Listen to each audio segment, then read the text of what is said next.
Shortage దాంట్లో డిఎం4 నుంచి beat officer forest beat officer దాకా అలాగే ఏ శాఖలో తీసుకున్నా కానీ సిబ్బంది కోరుతుంది. దాన్ని ఎలా చేయాలి? అలాగే పోలీస్ శాఖ వచ్చేటప్పటికి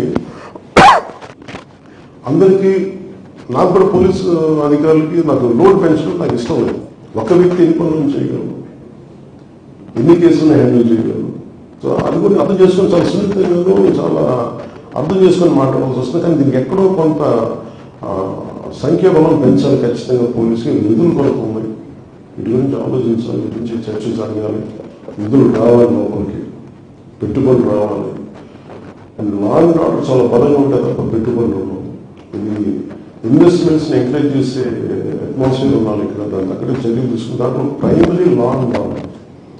ఇక్కడ వచ్చిన ఆంధ్రప్రదేశ్కి సుభిక్షంగా ఉంటారు, ధైర్యంగా ఉంటారు, సురక్షితంగా ఉంటారు అనిపించుకునేలాగా ఉండాలి. దాని భాగంగానే ఒక ఆడపిల్ల అదృశ్యమైపోతే 9 నెలల్లో అదృశ్యమైన ఒక ఆడబిడ్డని less than 72 hours trace out చేసి పట్టుకున్నారు. అది కెపాసిటీ ఉన్న పోలీస్ డిపార్ట్మెంట్కి, మన ఐపీఎస్ అధికారులకి, మన ప్రతి పోలీస్ డిపార్ట్మెంట్ వ్యక్తికి. సో దాన్ని సద్వినియోగం చేసుకొని ఒకటే ప్రపోజల్ భవిష్యత్తులో పెట్టాము.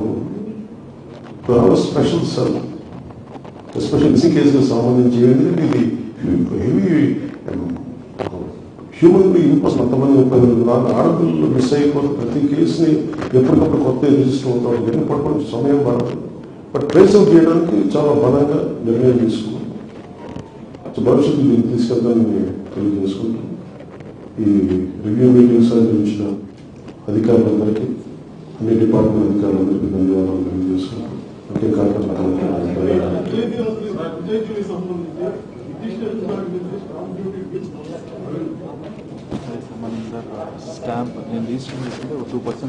అది వచ్చాయి. అది మీకు డీటెయిల్ నోట్స్ మీరు అందుకే షాన్మోహన్ గారు ఇస్తారు.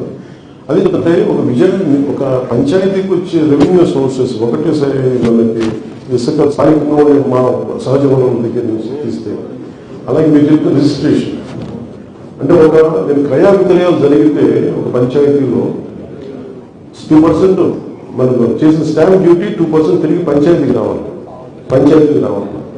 అలాగే ఇసుక అక్కడి నుంచి తీసేసుకుంటే మట్టి దొంగలు తీసుకున్నా కానీ వాళ్ళకి రావాల్సిన సిగ్నేచర్ అనేది రావాలి.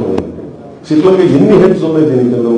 ఒక పంచాయతీకి సొంతంగా ఇన్ని రకాలుగా సమకూర్చుకోగలదని ఒక లిస్ట్ అవుట్ చేయడం. దానికి మీకు చెప్పింది అంటే ఒక 48 hours చెప్పడానికి మోర్ డీటెయిల్ మీకు తెలియజేస్తాను.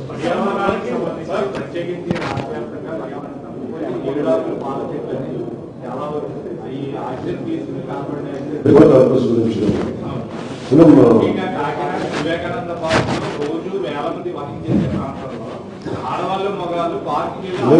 ఫస్ట్ ఇది ఏమవుతుందంటే అలాగే ఇది ఏమవుతుందంటే ఇప్పుడు కూడా జ్ఞానంతో మనకు కొంచెం మంచిగా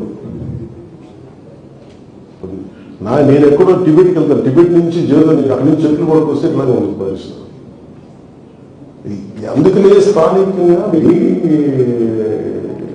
నేటివ్ స్పీసీస్ని మనం ఎంకరేజ్ చేస్తాం. బేసిక్గా ఎవరైనా దేశాల నుంచి ఏమైనా ఎక్స్పర్ట్స్ని పట్టుకొచ్చి, ఉదాహరణకి మియావాకి ఫారెస్ట్ ఎక్స్పర్ట్ని జపాన్స్ కూడా పట్టుకొచ్చి మీరు ఇక్కడ మియావాకి డెవలప్ చేయమంటే అక్కడ జపాన్స్ మనం చెట్లు పట్టుకున్నాం. మనకున్న చెట్లు మియావాకి దగ్గరలో మనం చేసుకోవడం అనుకుంటాం.